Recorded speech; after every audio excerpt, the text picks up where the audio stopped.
From lawful guardianship के।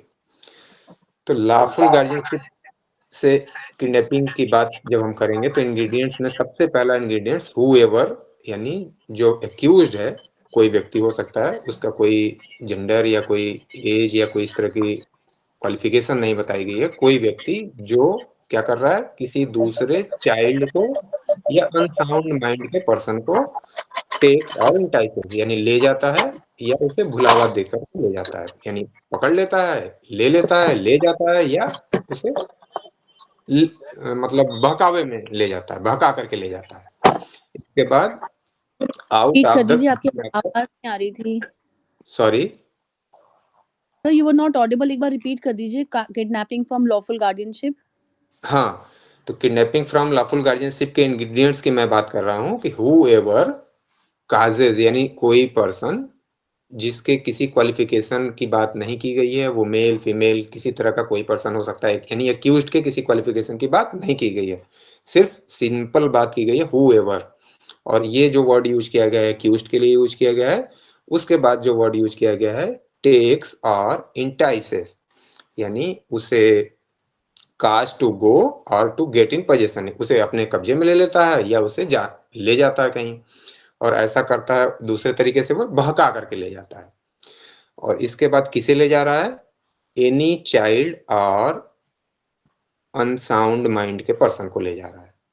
Child means below 18 year और unsound mind का मतलब कि जो अपने किए गए किसी एक्ट के नेचर को नहीं समझ पाता, ऐसे व्यक्ति को हम कहते हैं अनसाउंड माइंड का पर्सन। तो ऐसे पर्सन को वो ले जा रहा है, और कहाँ से ले जा रहा है, आउट ऑफ लॉफुल गार्जियनशिप के पोजीशन से लेके जा रहा है, यानी वो अपने गार्जियन के अंडर में है और उसे लेकर के वो जा रहा है। अब जो नेक्स्ट इंग्रेडिएंट्स की बात की गई है, without the consent of such guardian. अब यही एक महत्वपूर्ण बात यहाँ पे आपको ध्यान रखनी है कि जिस चाइल्ड या अनसाउंड माइंड के पर्सन को, व्यक्ति को ले करके वो जा रहा है, उसकी कंसेंट की यहाँ पे बात नहीं की जा रही है। क्यों नहीं की जा रही है, कि अगर वो बिलो 18 ईयर्स है तो अपने डिसीजन के बारे में वो समझ नहीं सकता, उसके नेचर को नहीं समझ सकता, और अगर वो अनसाउंड माइंड का पर्सन है तो सेम उसके साथ भी वही बात है, इसलिए उसके गार्जियन के कंसेंट की बात यहाँ पे की जा रही है। तो गार्जियन के पोजीशन से लेकर के, उसकी कस्टडी से लेकर के जा रहा है, और विदाउट हिज और हर कंसेंट, उस गार्जियन के कंसेंट के बिना उसे लेकर के जा रहा है। अब जो दूसरी बात आती है कि लॉफुल गार्जियन का मतलब क्या है यहाँ पे, तो लॉफुल गार्जियन का मतलब है कि जिससे किसी भी रूप में कस्टडी इंटरेस्ट की गई है। किसी भी रूप का मतलब, अगर वो हॉस्टल में है तो हॉस्टल का वार्डन, अपने स्कूल कॉलेज में है तो वहाँ का प्रिंसिपल, या किसी व्यक्ति के साथ वो बच्चा है उस समय, तो वो उसका लॉफुल गार्जियन है। और लीगल गार्जियन और लॉफुल गार्जियन का डिफरेंस क्या है जानना आपको, कि लीगल गार्जियन मीन्स या तो कोर्ट के द्वारा अपॉइंटेड है या उसका पेरेंट, ये लीगल गार्जियन होते हैं। और लॉफुल गार्जियन जो वर्ड यहाँ पे यूज किया गया, इसका मतलब यह है कि कोई व्यक्ति जिसे उस समय उसका पोजीशन इंटरेस्ट किया गया है, उसे नेस्ट किया गया, उसे सुपुर्द किया गया है, तो वो व्यक्ति लॉफुल गार्जियन हो जाएगा, और उसके पोजीशन से ले जाता है तो वो व्यक्ति किडनैपिंग के लिए लायबल हो जाएगा। अब यहाँ पे एक एक्सेप्शन इसमें दिया हुआ है कि कोई व्यक्ति जो किसी इलिजिटिमेट चाइल्ड का फादर है, यानी सर ये जो लीगल गार्जियन बताया, ये सारे ही केस में लीगल गार्जियन की डेफिनेशन यही होगी ना? हाँ, सभी केसेस में यही हो जाएगी, मतलब जनरली। अब थोड़ा सा जो किसी टेक्निकल वे में आप बात करेंगे तो थोड़ा बहुत उसमें डिफरेंस आ सकता है, लेकिन जनरली यही डिफिनेशन होगी। साइड न किया जाए तब तक यही चलेगा, यूनिवर्सल हाँ यही। हाँ, जनरली यही है। इसके बाद एक एक्सेप्शन इसमें दिया गया है कि अगर कोई व्यक्ति जो इलिजिटिमेट चाइल्ड का फादर होगा और वो गुड फेथ में ये समझ रहा है कि उसके पास लॉफुल कस्टडी है उस बच्चे की, और वो गुड फेथ में उस बच्चे को कहीं लेकर के जाता है, तो उसके ऊपर किडनैपिंग का ऑफेंस अप्लाई नहीं होगा जब तक कि उसका इंटेंशन कोई दूसरा ना हो, दूसरे किसी मकसद से, इमोरल या अनैतिक मकसद से उसे लेकर के ना जाता। ये हो गई बात आपकी किडनैपिंग के इंग्रेडिएंट्स की। एग्जांपल क्या हो सकता है जो लास्ट में बताया आपने? इलिजिटिमेट चाइल्ड के फादर के संबंध में किस संबंध में आपने पूछा?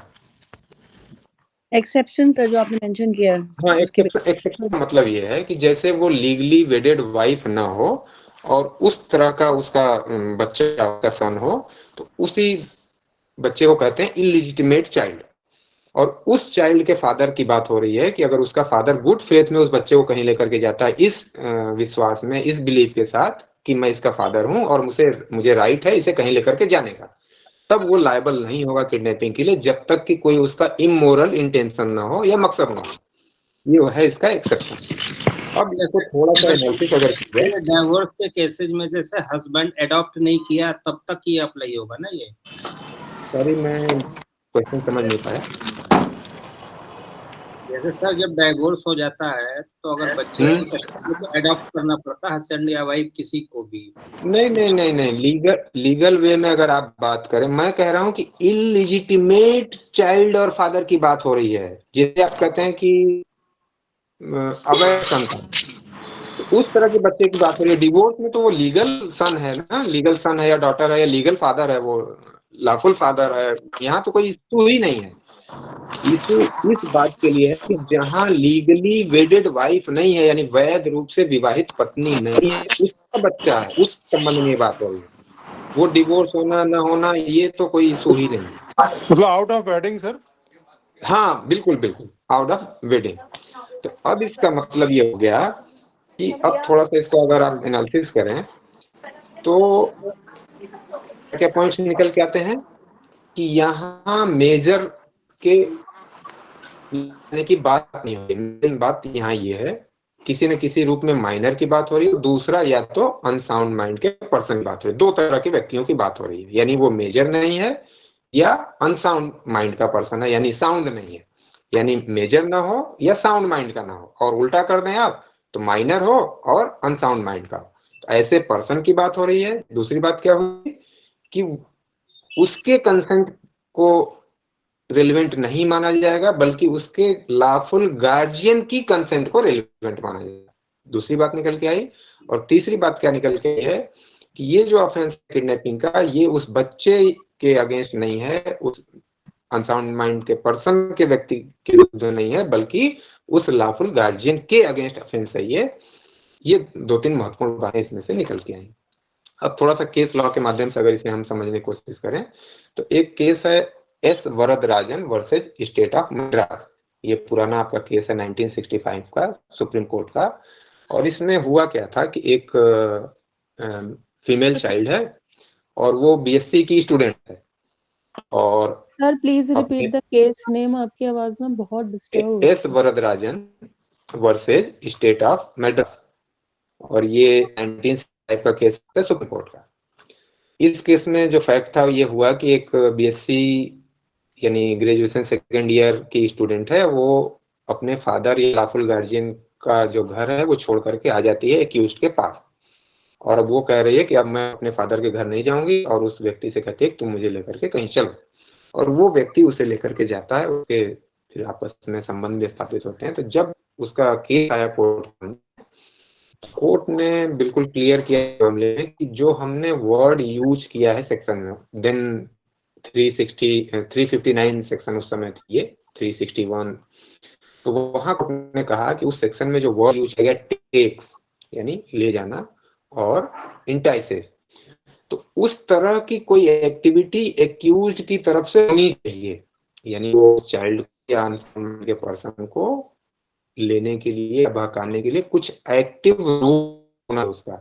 और इस मामले में जैसे कि फैक्ट था, कोई एक्टिव रोल एक्यूज्ड का नहीं था, इसलिए वो किडनैपिंग के लिए लायबल नहीं होगा। भले ही वो दूसरे और ऑफेंसेस के लिए लायबल हो जाएगा, किडनैपिंग के लिए लायबल नहीं होगा, क्योंकि जो मेन इसका इंग्रेडिएंट्स है टेक्स और इंटाइसेस, ये फुलफिल नहीं हो रहा था। और इसी तरह एक दूसरा केस है, बिल्कुल बहुत पुराना केस है, इंग्लिश केस है ये, आर वर्सेस प्रिंस का। उस केस में मैटर फैक्ट क्या था कि जो एक्यूज है वो प्ली क्या ले रहा है कोर्ट में कि मुझे ये लगा कि वो जो गर्ल है वो एबव 18 ईयर्स है, यानी मेजर है, और एक्चुअली थी वो 16 ईयर्स की।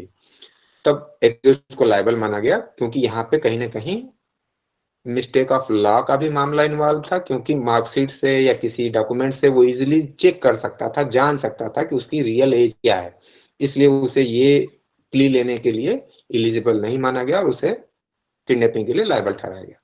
अब एक तीसरा केस है, रिसेंट केस, इंडियन केस है, Anwar Singh versus state of Gujarat.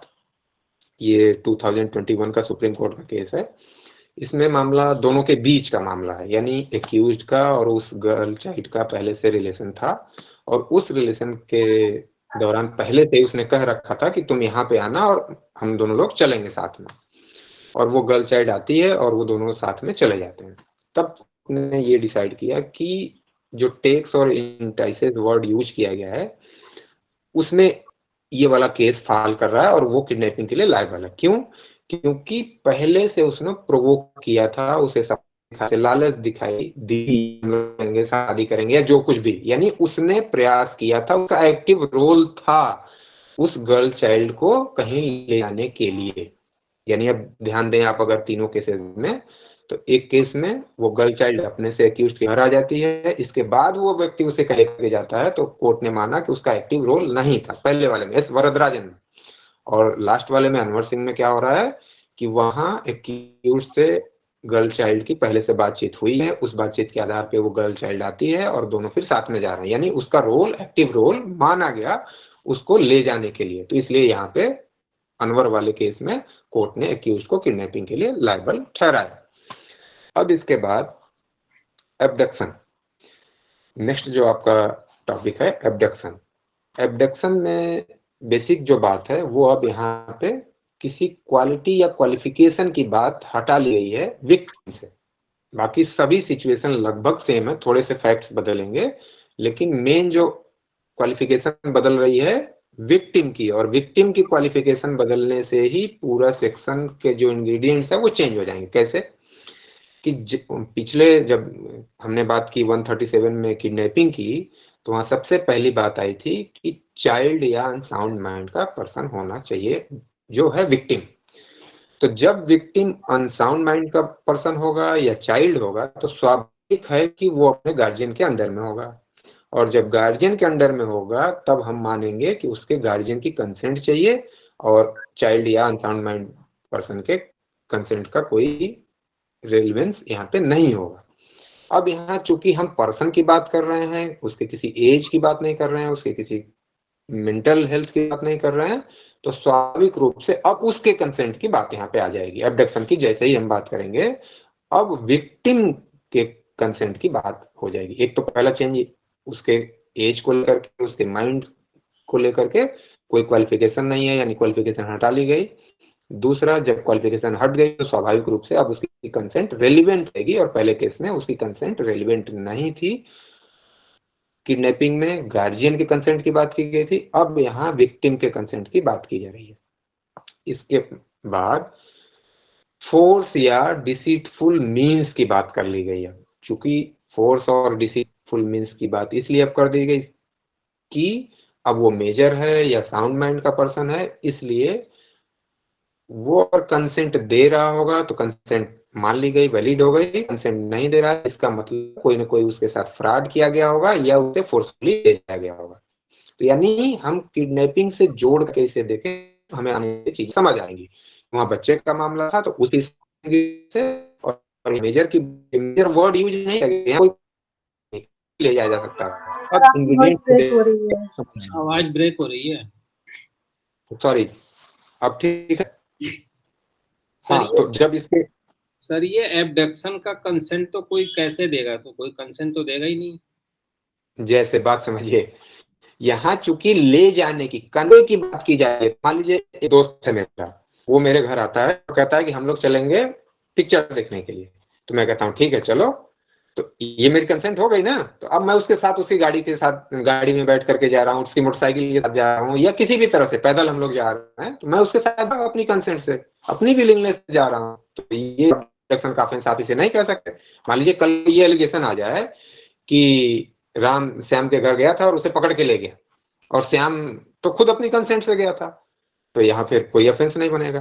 तो कोई व्यक्ति अपनी खुद की मर्जी से कहीं किसी के साथ जाता है, यहाँ कंसेंट की बात आ रही है।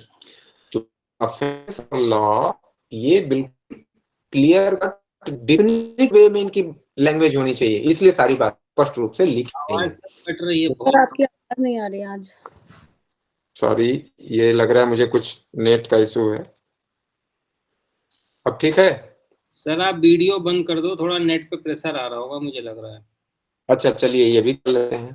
सर एंटाइसिंग में और इंड्यूसिंग में और कंपेलिंग में क्या डिफरेंस है?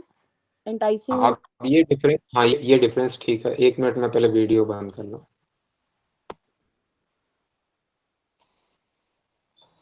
हाँ अब है ठीक। Hello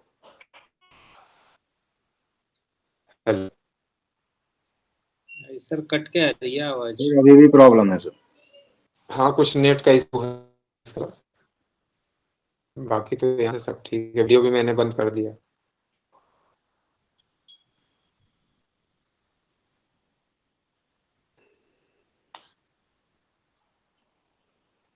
Golu hello. हाँ जी सर अब आ रही है आवाज। आ रही है? हाँ जी अब आ रही है। हाँ अब जिसने पूछा था कि इंटाइसेस और कंपेलिंग और इंड्यूसिंग। इंड्यूसेस में क्या अंतर है, तो ये जब आप कंटेक्स्ट को लेकर के बात को, इसीलिए मैंने कंटेक्स्ट को आपको ध्यान दिलाया पहले ही कि वहां चाइल्ड और अनसाउंड माइंड के पर्सन की बात हो रही है। तो स्वाभाविक है कि जब बच्चा, अब उसको आप उसी पूरे सिनारियो को देखें कि आप बच्चा घर के अपने सामने खेल रहा है, तो बच्चा घर के सामने खेल रहा है तो कुछ बच्चे होते हैं किसी के पास चले जाते हैं और कुछ बच्चे होते हैं वो सबके पास नहीं जाते हैं। तो मान लीजिए बच्चा उस स्वभाव का है कि किसी की गोदी में चला जाएगा, तो उस बच्चे को कोई व्यक्ति उठा लेता है और उसे कहता है चलो बेटा चलते हैं हम लोग घूमने, चलो तुमको ये दिखा दें, कार दिखा दें, हाथी दिखा दें, हम लोग जू चलते हैं। तो बच्चा आपके साथ खुशी खुशी चला जाएगा। तो इसीलिए वहां पे जो वर्ड यूज किया गया है किडनैपिंग में, वो टेक्स यानी केवल ले लेना। आपने उसके दरवाजे से उसको उठा लिया, आपने कोई फोर्स नहीं यूज किया, कोई डिसीटफुल मीन्स यूज नहीं किया, या किसी तरह का कुछ भी आपने नहीं किया, केवल ले लिया आपने। तो इसलिए वहां बच्चे का मामला था, इसलिए वहां सिंपल वर्ड यूज किया गया, यानी केवल उसे, या आपने सर टॉफी कुछ की बात की उस बच्चे से, कुछ लालच देके आपने, परसुएट कर लिया। हाँ किसी भी तरह से आप उसे लेकर के चले गए, तो इसलिए वहां पे किसी तरह की बात नहीं की गई कंपेल की।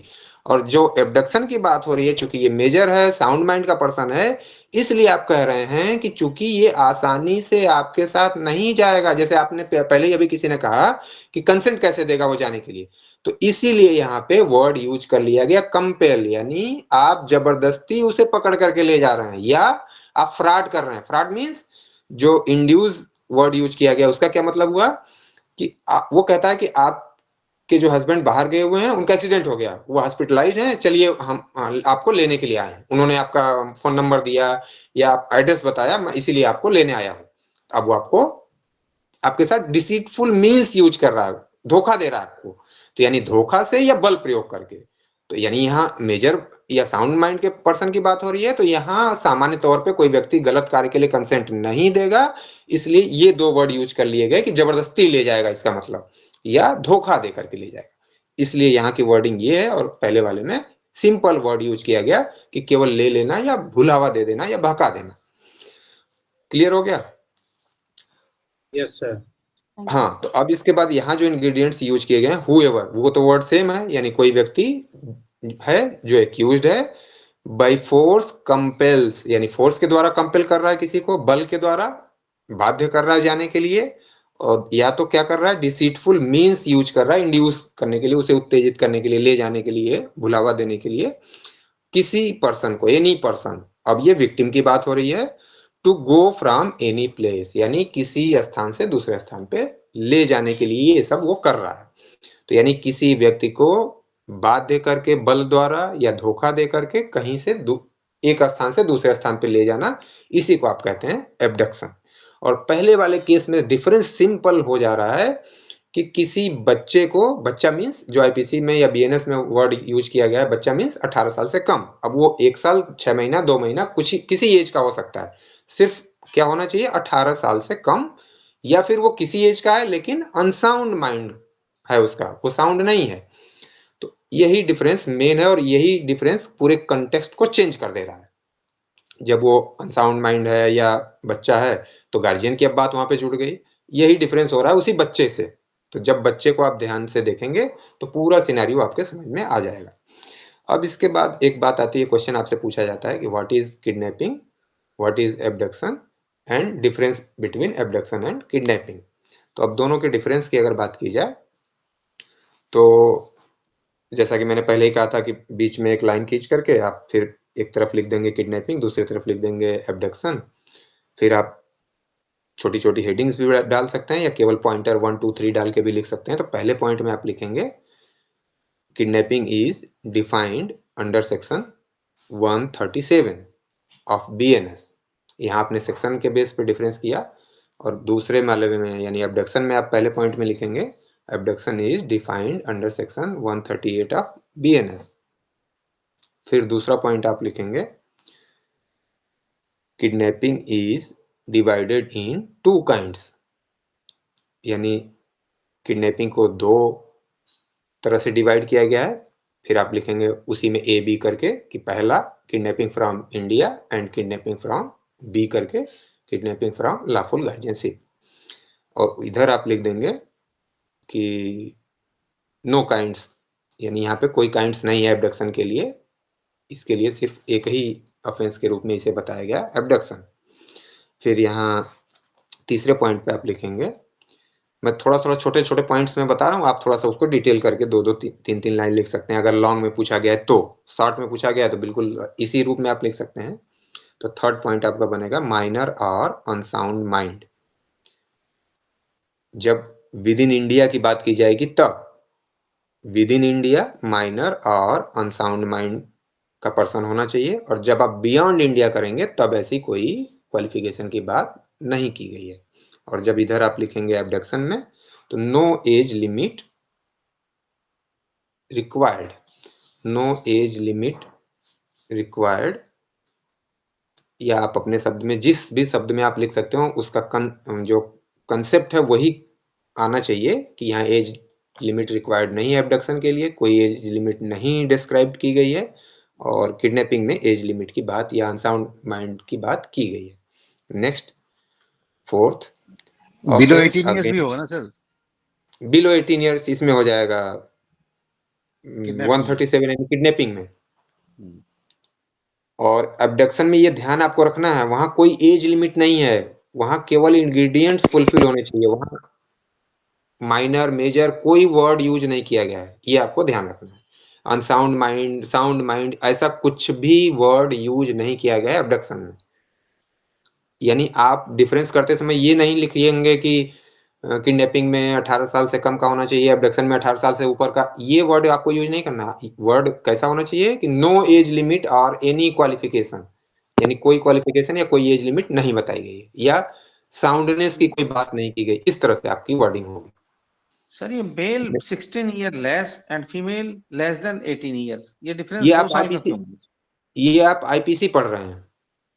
ठीक है सर। अब आप जिस रीजन के ग्राउंड पे या जिस ग्राउंड पे आप ये बात कह रहे हैं कि ये 2 साल का गैप क्यों है, तो इसी आपके क्वेश्चन को आंसर कर दिया है बीएनएस ने। बीएनएस ने अब सिर्फ चाइल्ड वर्ड यूज किया है और एज लिमिट को के डिफरेंस को हटा दिया है। क्लियर? Yes sir. यानी आपके क्वेश्चन को पार्लियामेंट ने पहले ही समझ लिया और उसे अब इक्वल कर दिया है। चलिए फोर्थ पॉइंट जो आप लिखेंगे, ऑफेंस अगेंस्ट लॉफुल गार्जियनशिप, और डिटेल थोड़ा और क्लियर लिखना चाहें तो आप लिखेंगे कि kidnapping is offence against lawful guardianship या लॉफुल गार्जियन, और इधर लिखेंगे फोर्थ में आप ऑफेंस अगेंस्ट पर्सन एब्डक्टेड इटसेल्फ, यानी जिस पर्सन का एब्डक्शन किया गया उसी के अगेंस्ट ये ऑफेंस है। सर बात प्लीज क्लियर हो रही है? Fourth point. Fourth point abduction में, नो सर, किडनैपिंग। अच्छा, kidnapping is offence against lawful guardianship या लॉफुल गार्जियन। और फोर्थ पॉइंट है आपका एब्डक्शन में, offence abduction is offence against person abducted, यानी जिस पर्सन का अबडक्शन हुआ है उसी के अगेंस्ट ये ऑफेंस है, ये गार्जियन या किसी और की बात नहीं कर रहा है। फिफ्थ पॉइंट, किडनैपिंग में no force required, simple taking और इंटाइसिंग। फिफ्थ पॉइंट है एबडक्शन में, फोर्स और डिसीटफुल मीन्स रिक्वायर्ड, यानी एब्डक्शन के लिए क्या रिक्वायरमेंट की गई है? फोर्स और डिसीटफुल मीन्स।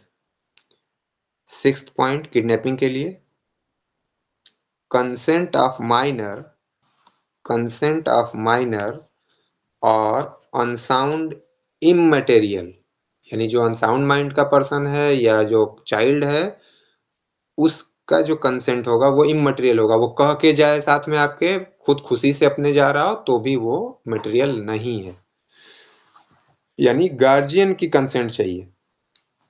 इसका जो अपोजिट जो बात निकल के आ रही है कि गार्जियन की कंसेंट चाहिए, उस चाइल्ड की या अनसाउंड माइंड पर्सन की कंसेंट की रिक्वायरमेंट नहीं है या उसकी कोई रिलेवेंसी नहीं है। 6th पॉइंट एब्डक्शन में consent of abducted person is material, यानी यहाँ पे जो एब्डक्टेड पर्सन होगा जिसका एब्डक्शन किया गया है उसकी कंसेंट मटेरियल है। कंसेंट से जाएगा तो ऑफेंस बनेगा ही नहीं।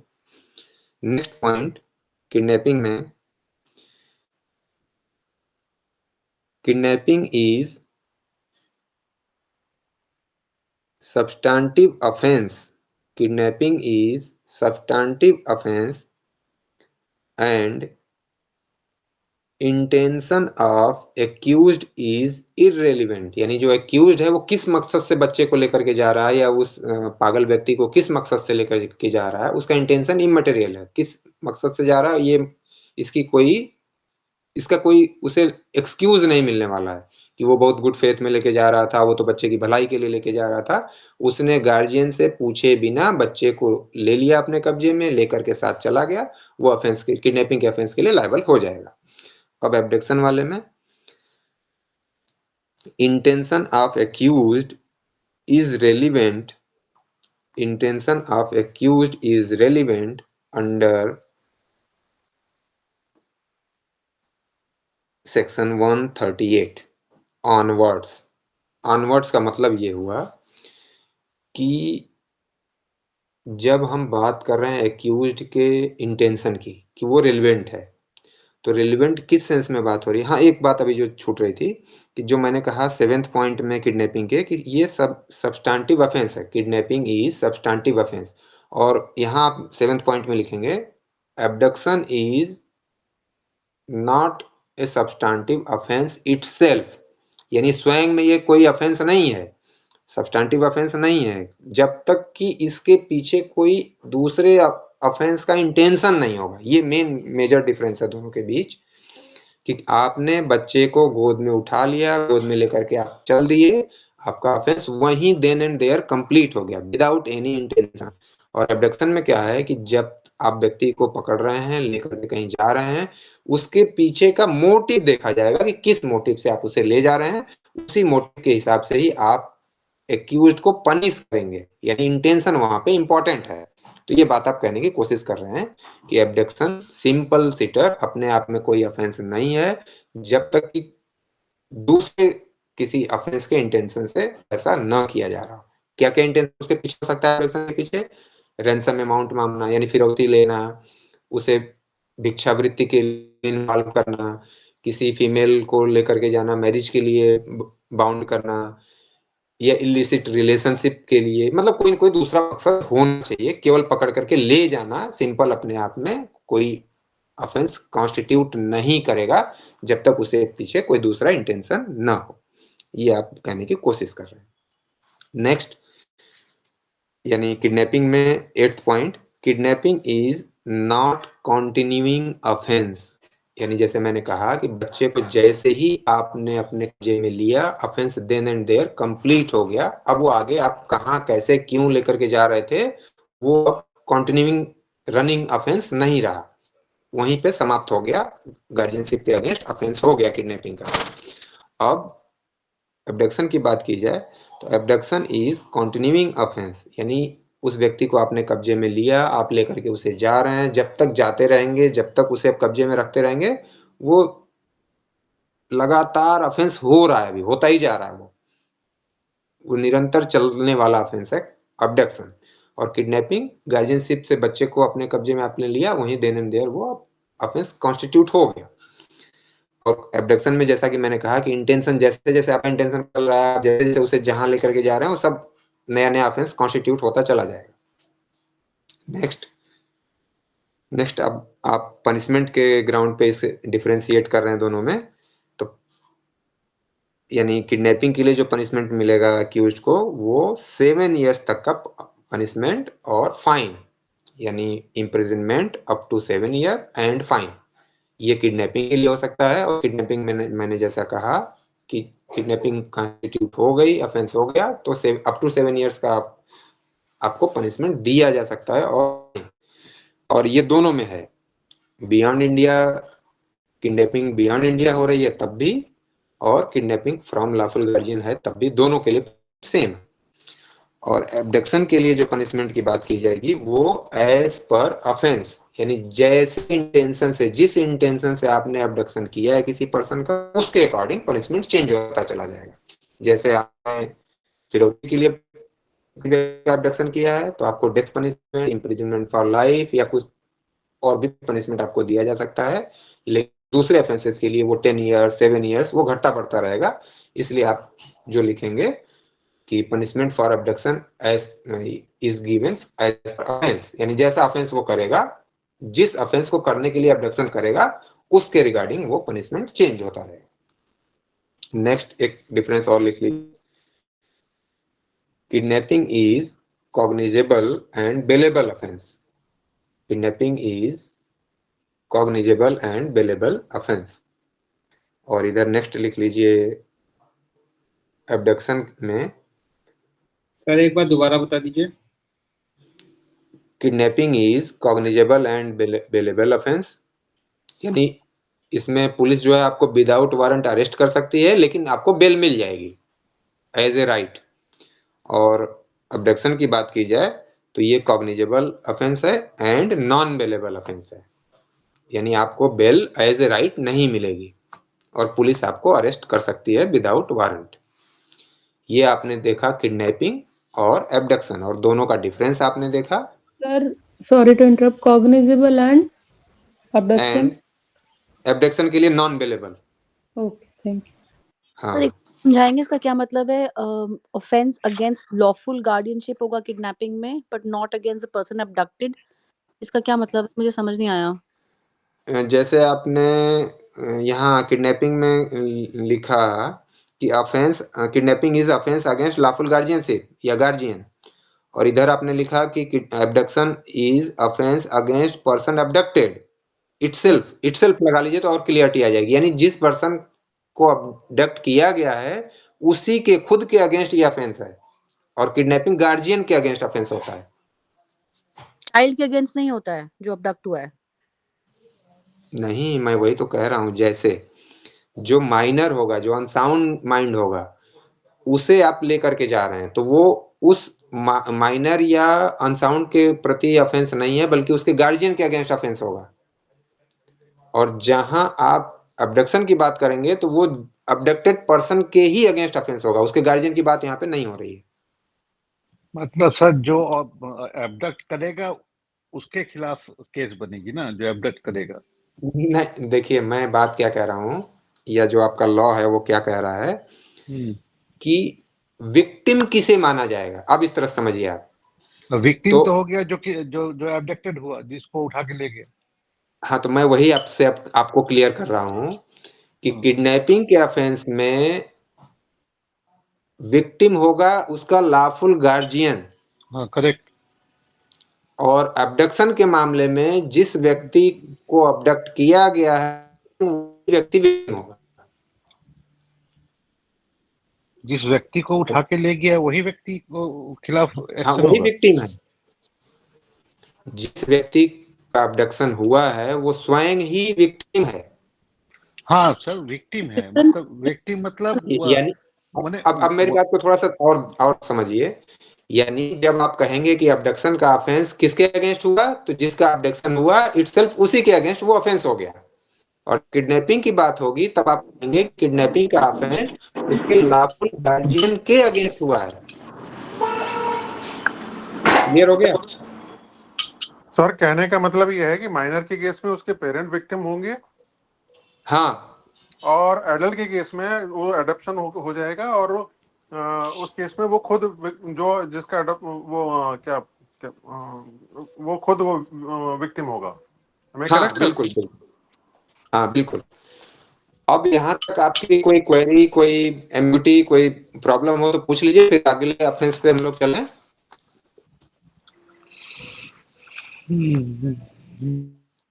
चलिए, अब आपका जो नेक्स्ट टॉपिक है वो है फोर्स, यानी बल। तो सामान्य तौर पे फिजिक्स में आप और केमिस्ट्री में, जहां भी इसे आप साइंस में पढ़ते हैं, तो फोर्स मीन्स कि कोई एनर्जी जो कोई चेंज लाती है, कोई एनर्जी जो चेंज लाती है, इसी को आप फोर्स कहते हैं। तो लगभग उसी सेंस में ये लॉ में भी यूज हुआ है फोर्स वर्ड। और यहाँ जो बात की गई है कि कोई व्यक्ति, सामान्य पहले उसका मतलब समझ लीजिए, फोर्स जो यहाँ यूज हुआ उसका मतलब क्या है कि कोई व्यक्ति, एक व्यक्ति है जो फोर्स यूज करके या जो किसी तरह के मीन्स को यूज करके मोशन क्रिएट कर देता है, मोशन को चेंज कर देता है, या मोशन को सीज कर देता है, यानी गति पैदा कर देना, गति में परिवर्तन ला देना, या गति को रोक देना, इसी को आप कहते हैं फोर्स। कोई व्यक्ति किसी भी मीन्स को यूज करके कहीं पे मोशन को काज करता है, चेंज करता है, या सीज कर देता है, तो इस बात को आप कह रहे हैं फोर्स। और यही फोर्स जब वो किसी ऑफेंस को काज करने के लिए करता है, तब उसे आप कहते हैं क्रिमिनल फोर्स। मोटे तौर पे जब आप बात करेंगे फोर्स की या क्रिमिनल फोर्स की, तो कोई एक पर्सन है जो एक्यूज्ड है, वो दूसरे व्यक्ति, विक्टिम के रिगार्डिंग, विक्टिम के अगेंस्ट मोशन काज करता है, चेंज करता है, सीज करता है, तब उसे आप कहते हैं कि क्रिमिनल फोर्स वो का ऑफेंस कर रहा है। और किस रिगार्डिंग? कि कोई ऑफेंस करने के लिए और विदाउट कंसेंट, जिस व्यक्ति के अगेंस्ट वो ऑफेंस कर रहा है उसकी कंसेंट के बिना ऐसा कर रहा है, तो आप कह रहे हैं क्रिमिनल फोर्स, उसने क्रिमिनल फोर्स का ऑफेंस काज कर दिया। अब इसके इंग्रेडिएंट्स की बात आप करें तो ए पर्सन, जो वर्ड यूज किया गया आपकी सेक्शन में 128, सेक्शन नंबर है 128 BNS, और यहाँ वर्डिंग जो यूज की गई है ए पर्सन, तो जो ये पहला वर्ड यूज किया गया है पर्सन, ये एक्यूज के सेंस में यूज किया गया है, और वो क्या कर रहा है? काजेज मोशन और चेंज ऑफ मोशन और सीजेशन ऑफ मोशन, यानी वो व्यक्ति जो एक्यूज है मोशन काज कर रहा है, चेंज कर रहा है, या सीज कर दे रहा है मोशन को। और किस रिगार्डिंग कर रहा है? किसी पर्सन के, किसी दूसरे पर्सन को, यानी टू अदर पर्सन, दूसरे पर्सन के रिगार्डिंग कर रहा है। और कैसे कर रहा है? Causes to any substance such motion, यानी किसी दूसरे सब्सटेंस के माध्यम से भी वो कर सकता है, किसी सब्सटेंस के माध्यम से कर सकता है। और क्या कर रहा है? वही चेंज और मोशन क्रिएट करना और सीज करना, या फिर किसी सब्सटेंस को कांटेक्ट में ला रहा है दूसरे पर्सन के, यानी क्या क्या कर रहा है? खुद उस पर्सन में मोशन काज कर रहा है, किसी सब्सटेंस में काज कर रहा है, या किसी सब्सटेंस को कांटेक्ट में ला के कर रहा है। इस तरह से वो मोशन को क्रिएट कर रहा है, सीच कर रहा है। Brings the substance into the contact, ये वाली बात हो गई। और उस व्यक्ति द्वारा, जिस विक्टिम के अगेंस्ट, जिसके अगेंस्ट कर रहा है, डायरेक्ट उसकी बॉडी पे करे, या उसके वियरिंग पे, यानी उसके किसी कपड़े वगैरह पे करे, या उसके द्वारा ले जाई जा रही किसी वस्तु के साथ ऐसा कर रहा है। और that such contact affects that other sense of feeling, यानी दूसरे जो विक्टिम के अगेंस्ट क्या कर रहा है, उसकी फीलिंग को प्रभावित कर रहा है, उसकी जो सेंस ऑफ फीलिंग है उसको अफेक्टेड कर रहा है। कैसे करेगा? अब एक्यूज की बात हो रही है, अभी तक तो उसने पदार्थ से किया, सब्सटेंस से किया, कांटेक्ट में लाके किया, ये बात हो रही थी। अब वो करेगा कैसे? 3 मोड से वो कर सकता है। या तो अपने by his own bodily power से, अपनी खुद की शक्ति सामर्थ्य से वो कर रहा है। दूसरा, by disposing of any substance, यानी किसी पदार्थ को डिस्पोज ऑफ करके कर रहा है वो ऐसा।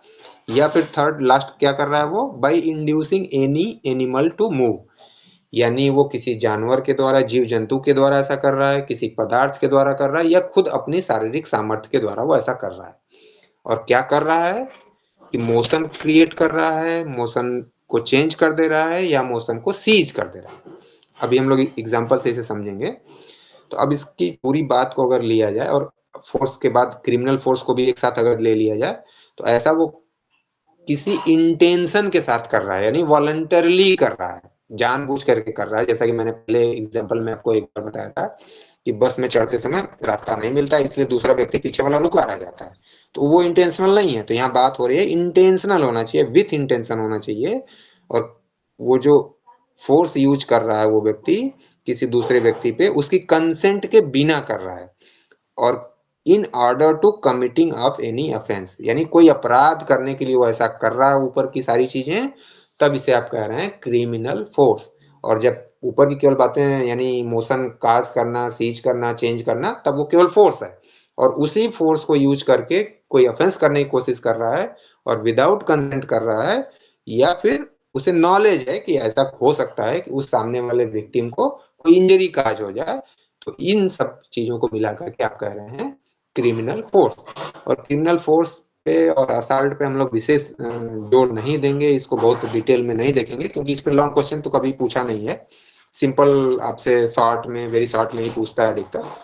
तो यानी अब मोटे तौर पे आपने पूरा इसका इंग्रेडिएंट्स देखा, तो मतलब क्या निकला कि एक व्यक्ति जो एक्यूज्ड है किसी दूसरे व्यक्ति को कि अपने खुद उसके बॉडी पे या उसके द्वारा वियरिंग पे किसी, या उसके द्वारा ले जाए जाने वाले किसी वस्तु पे, यानी अब इसको आप समझें कि मान लीजिए एक व्यक्ति जा रहा है और दूसरा व्यक्ति पत्थर चला रहा है उसके ऊपर, यानी सब्सटेंस के द्वारा। अब वो व्यक्ति चल रहा था, उसको रोकने की कोशिश कर रहा है, या उसके कपड़े पे वो किसी तालाब में वो पत्थर फेंकता है और तालाब से पानी उछल करके उस व्यक्ति के कपड़े पे पड़ जाता है, यानी डायरेक्ट उसने उस व्यक्ति को छुआ नहीं, लेकिन सब्सटेंस के माध्यम से उसके कपड़े पे जाके पड़ रहा है। या वो व्यक्ति नहा रहा है तो उसमें वो गर्म पानी डाल दे रहा है। अब यहाँ भी देखिए, वो व्यक्ति उस व्यक्ति को टच नहीं कर रहा है, लेकिन अब उसकी जो सेंस ऑफ फीलिंग है उस पर अफेक्ट हो रहा है वो। तो यानी किसी भी माध्यम से, वो डायरेक्ट अपनी शारीरिक पावर से करे, किसी सब्सटेंस के माध्यम से करे, या एनिमल के माध्यम से। एनिमल का मतलब कुत्ते को भड़का दे रहा है उस व्यक्ति को झपटने, उसको काटने के लिए, झपटने के लिए, तो इसे भी आप कह रहे हैं क्रिमिनल फोर्स। इसके बाद एग्जाम्पल एक दिया हुआ है आपके बैरक में कि एक नौका है, वो नदी किनारे बंधी हुई है, और वो व्यक्ति क्या कर रहा है, जिस रस्सी से वो बंधी हुई है, आपने देखा होगा लंगर जिसे आप बोलते हैं एंकर, एंकर को हटा देता है, और वो जो नौका है वो पानी में तैरने लगती है, यानी वो मोशन क्रिएट कर दिया उसने, नौका को उसने छोड़ दिया, ढीला कर दिया, तो मोशन क्रिएट हो गया। एक एग्जाम्पल आपने देखा। मोशन को सीज करने का क्या एग्जाम्पल हो सकता है कि व्यक्ति पालकी में या कैरेट में यानी तागे में आ रहा था, उसने तागे को पकड़ लिया या उस घोड़े को पकड़ लिया, और उसकी जो मोशन है वो सीज हो गई, या वो चेंज कर दे रहा है और तेज उस तागे को चलने के लिए बाध्य कर रहा है या धीरे कर दे रहा है। तो किसी भी तरह से वो मोशन से रिलेटेड ये ऑफेंस है, और ये मोशन अगर ये पर्पजली काज कर रहा है किसी ऑफेंस को करने के लिए, या उसे पता है कि ऑफेंस हो सकता है, दोनों हो सकता है, इंटेंशनली ऑफेंस करने के लिए या नॉलेज में है कि ऐसा ऑफेंस हो सकता है, तो वो लायबल हो जाएगा क्रिमिनल फोर्स के लिए। अब जो दूसरा मैंने एग्जांपल भी आपको बता दिया सबका कि कैसे कैसे सीज कर रहा है, कैसे पानी में वो डाल दे रहा है, सेंस पे इफेक्ट आ रहा है, किसी दूसरे सब्सटेंस से कैसे हो रहा है। अब असॉल्ट, असॉल्ट इसी फोर्स का एक प्रायर स्टेज है, यानी फोर्स का प्रायर स्टेज असॉल्ट है, यानी जब वो फोर्स काज करने की अभी कोशिश कर रहा है, उसी स्टेज को आप कहते हैं असॉल्ट। जैसे हम लोगों ने बात की थी अटेम्प्ट टू मर्डर की, कि यानी उस व्यक्ति ने गोली चलाई, दूसरे व्यक्ति ने, सामने वाले ने यानी विक्टिम ने बुलेट प्रूफ जैकेट पहना हुआ था, इसलिए उसे गोली नहीं लगती है और उसे कोई इंजरी काज नहीं होती है। तो यही बात यहाँ हो रही है कि वो व्यक्ति ऐसा कुछ कर रहा है कि विक्टिम को लगता है कि वो क्रिमिनल फोर्स यूज करने वाला है उसके ऊपर, इसी को आप कहते हैं असॉल्ट। यानी अब इसका एग्जांपल क्या हो सकता है कि एक विक्टिम के सामने अपना फिस्ट लहराना, यानी घूसा या मुक्का, बॉक्सर है वो अपना घूसा से आता है, तो अब जो विक्टिम है उसे लगेगा कि मुझे घूसा मार देगा, मार देगा मीन्स यूज कर देगा मेरे ऊपर, तो इसे आप कहते हैं असॉल्ट। दूसरा कि वो छड़ी उठा लेता है और छड़ी लहराता है, तो विक्टिम को स्वाभाविक रूप से लगेगा कि ये मुझे छड़ी से मारने वाला है। अब इसका एक्सेप्शन क्या बताया गया कि केवल वर्ड्स यानी शब्द यूज करना अपने आप में असॉल्ट नहीं है, चाहे वो जितना भी हार्ड टॉक हो रही हो, ये अपने आप में असॉल्ट नहीं है, जब तक कि हार्ड टॉक को प्रिपरेशन के साथ ना यूज किया जाए। यानी एक तरफ वो कह रहा है कि मैं तुम्हें डंडे से मारूंगा और दूसरी तरफ डंडा उठा रहा है हाथ में, तब ये असॉल्ट में कन्वर्ट हो जाएगा। लेकिन अगर वो केवल मुंह से अगर ये कह रहा है, ओरली कह रहा है कि मैं तुम्हें डंडे से मारूंगा या बहुत मारूंगा, और वो कोई एक्शन नहीं करता है अपने हाथ से या पैर से, तब वो असॉल्ट नहीं है। यानी मोटे तौर पे फोर्स यूज करने की पहले की जो स्टेज है उसे हम कह रहे हैं असॉल्ट। यानी सामने वाले को ये भय हो जाए कि ये मुझे मारने वाला है या मेरे ऊपर फोर्स यूज करने वाला है, इसका भय हो जाए पीड़ित व्यक्ति को, विक्टिम को, तो इसे आप कहते हैं असॉल्ट। तो यानी आपने फोर्स और असॉल्ट को दोनों को देखा। तो फोर्स को आप कह रहे हैं कि मोशन काज करना, मोशन सीज करना, मोशन चेंज करना, और किसी पर्पज से, पर्पज क्या हो सकता है कि कोई ऑफेंस करने के लिए या नॉलेज हो कि ऑफेंस हो सकता है।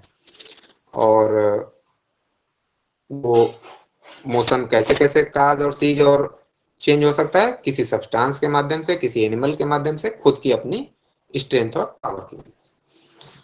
अब यहाँ फोर्स और असॉल्ट में कोई आपको कंफ्यूजन, कोई डाउट हो तो पूछ लीजिए। इसको आपको हल्के में लेना है, फोर्स और असॉल्ट को हल्के में लेना है, ये छोटे में ही पूछा जाता है आपसे, और किडनैपिंग आपसे लॉन्ग में पूछा जाता है, उसे आपको अच्छे से तैयार करना है। सर फोर्स और क्रिमिनल फोर्स जो है, फोर्स भी ऑफेंस है ना अपने आप में, क्रिमिनल फोर्स तो नहीं नहीं नहीं नहीं, ये मैटर ये है कि फोर्स एक डिफिनेशन बताई गई कि फोर्स है क्या, और जब वो विथ इंटेंशन हो जाएगा और कोई ऑफेंस करने के लिए हो जाएगा वही फोर्स, और विदाउट कंसेंट हो जाएगा, तब वो कन्वर्ट हो जाएगा क्रिमिनल फोर्स में। ये डिफरेंस है। ओके, फोर्स से कोई लेना देना नहीं है, जब वो क्रिमिनल फोर्स बनेगा then this is the crime.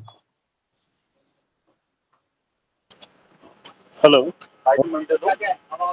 Hello, हाँ सर ये बीएनएस के लिए जो है ये बुक कौन सी सही रहेगी? जो मुझे अभी तक की जानकारी है, बीएनएस की कोई टेक्स्ट बुक अभी मार्केट में नहीं आई है। जो पुरानी नहीं, दो बुक है, एक एसएन मिश्रा की है और एक मधुर गौर की। तो ये मुझे जो लग रहा है कि आप चेक कर लीजिएगा कि उसमें शायद आईपीसी की ही सेक्शन अभी मेंशन है। अच्छा, मतलब उसको खोल के, हाँ, पढ़ के आप देख लीजिएगा कि सेक्शंस क्या लिखे हुए हैं। अगर बीएनएस के लिखे हुए हैं तब तो ठीक है, अगर आईपीसी के लिखे हुए हैं तो इसका मतलब आपको तब बीच बीच में खुद से करेक्शन करने पड़ेंगे। नहीं तो इसमें मतलब वैसे आपके नॉलेज में भी कोई बुक ऐसी नहीं है जो कि रिनाउंड राइटर है? मैं कल चेक करके मार्केट में आपको मैसेज डाल दूंगा ग्रुप में। ओके सर ये एग्जाम में जैसे जैसे हम एक स्टोरी की तरह अभी पढ़ाई कर रहे हैं बिल्कुल, तो अगर हम हाँ। स्टोरी की तरह वहां पे लिखते हैं तो ये वैलिड होगा या मतलब? जैसे जो मेरा आपको बताने समझाने का तरीका है कि मैं पहले आपको 1 लाइनर 2 लाइनर एक डिफिनेशन टाइप की बताता हूँ कि ये ऑफेंस है, फिर इसके बाद उसके इंग्रेडिएंट्स आपको बताता हूँ। तो एग्जाम में जैसे आपसे क्वेश्चन पूछ लिया गया कि what is kidnapping and difference between kidnapping and abduction, तो सेम इसी तरह से डिट्टो आपको कहानी लिखनी है। और कहानी में भी क्या लिखना है कि अगर आप लाइन वाइज या पॉइंटर बना करके इंग्रेडिएंट्स के रूप में लिखते हैं तो ये सबसे स्टैंडर्ड फॉर्म ऑफ आंसर है, ये सबसे स्टैंडर्ड फॉर्म माना जाता है। सर ये लाइन अगर हम बनाने जाएंगे तो 2-3-4 लाइन से ज्यादा बन नहीं पाएगी, वो तो स्टोरी लिखेंगे तो बहुत ज्यादा लिख पाएंगे। हाँ, इसमें भी आप ये करिएगा कि पैराग्राफ चेंज करके लिखिएगा। दूसरा, जो इम्पोर्टेंट टर्म्स हैं उनको आप अंडरलाइन करिएगा। ओके, और दूसरी एक सकते हैं हाइलाइटर भी? नहीं, हाइलाइटर यूज नहीं करना है। जिस पेन से आप लिख रहे हैं उसी पेन से अंडरलाइन कर लीजिए या ब्लैक पेन यूज कर लीजिए। रेड ग्रीन ये सब पेन अलाउ नहीं होता है। तो मोबाइल अलाउड है क्या? मोबाइल, सॉरी, मोबाइल अलाउड है वो एग्जाम के टाइम पे? नहीं, ये तो बिल्कुल बेसिक बात है। मोबाइल कैसे अलाउ होगा एग्जाम में? आपको सिर्फ पेन, अपना एडमिट कार्ड लेकर के जाना है। जैसे स्कूल में जाते थे वैसे ही जाना पड़ेगा? बिल्कुल। और सभी ये सर मोबाइल लेके जाते हैं तो वहाँ सेंटर पे जमा करने का होता है, क्योंकि अदरवाइज तो 4-6 घंटे मोबाइल से डिस्कनेक्ट हो जाएंगे ना हम लोग। कुछ सेंटर अच्छी व्यवस्था करते हैं इन सब चीजों के लिए, कुछ सेंटर अच्छी व्यवस्था नहीं करते हैं। तो सबसे अच्छा आपके लिए है कि अगर कोई व्यक्ति आपके साथ जा रहा है तो आप उसके पास छोड़ दें, या आपको एक दिन पहले दिन आपको सब आइडिया लग जाएगा तो उसके अकॉर्डिंग आप प्लान कर लेंगे। और जो मेरा सजेशन है आपके लिए आंसर राइटिंग के लिए, कि जो लोग एबल हैं पॉइंट वाइज लिखने के लिए वो पॉइंट वाइज लिखें इंग्रेडिएंट्स के रूप में। जो लोग एबल नहीं हैं, अपने आप को वो ऐसा नहीं पाते हैं कि वो रिकॉल करके पॉइंट लिख पाएंगे, वो स्टोरी फॉर्म में लिखें, लेकिन मेन पॉइंट्स को हाईलाइट करते चलें, पैराग्राफ चेंज करके लिखें और अंडरलाइन करते चलें। और सेक्शन के बारे में एक बात कहना चाहूंगा कि अलग-अलग सेक्शन को अगर आप रिकॉल नहीं कर पा रहे हैं तो पूरे ग्रुप के लिए सेक्शन यूज कर लें। जैसे फोर्स और क्रिमिनल फोर्स के लिए आप यूज कर लें कि फोर्स और क्रिमिनल फोर्स की बात जो की गई है वो सेक्शन 128 से 130 में की गई है। इसी तरह से किडनैपिंग और एब्डक्शन की बात आप करें तो आपकी एब्डक्शन की बात 137 और 138 में की गई है। तो मोटे तौर पे लेके आप चलें। और केसेस के बारे में भी, अगर आप केस का नाम अच्छे तरीके से रिकॉल नहीं कर पा रहे हैं तो जितना रिकॉल कर पा रहे हैं उतना लिखें, उतना भी नहीं कर पा रहे हैं तो फिर आप सीधे ये लिख दें कि एक पुराने मामले में सुप्रीम कोर्ट ने ये कहा था तो आपका वो आ गया, एस वरदराजन आ गया। फिर आपने लिखा कि एक रिसेंट केस में सुप्रीम कोर्ट ने ये कहा, तो यानी वो अब अनवर वाला केस आ गया। आप इसी तरह से प्रिंस का केस आपको याद आ रहा है तो आप लिख सकते हैं कि एक पुराने इंग्लिश केस में कोर्ट ने ये कहा था। तो आप इस तरह से चीजों को कर सकते हैं और ये आपके लिए बेनिफिशियल होगा। लेकिन जैसे भी किसी भी तरह से आप इन चीजों का जिक्र करें।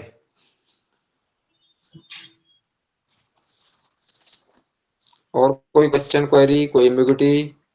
No sir. सर आपने अच्छा, अभी तक कितने चैप्टर करवा दिए हैं? सॉरी, आपने कौन-कौन से टॉपिक चैप्टर करवा दिए हैं सर अभी तक? चैप्टर तो मुझे जो लग रहा है कि हम लोगों ने अभी किया है जनरल एक्सेप्शंस का किया हम लोगों ने, चैप्टर 3, चैप्टर 5 हम लोगों ने किया है यानी offences against child and women, और चैप्टर 6 हम लोग अब कर रहे हैं। चैप्टर 6 अलग मान के चलिए कि आज आपका द एंड हो गया, और हम लोग वही टॉपिक करते हैं जो इम्पोर्टेंट होता है आपके पॉइंट ऑफ एग्जामिनेशन के व्यू से।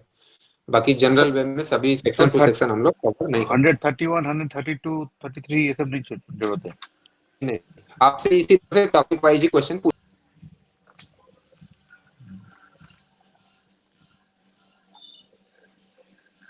Okay sir, got it. Sir 3 hours का ही होगा ना paper? Sir got disconnected actually. 3 hours का ही होगा क्या पेपर?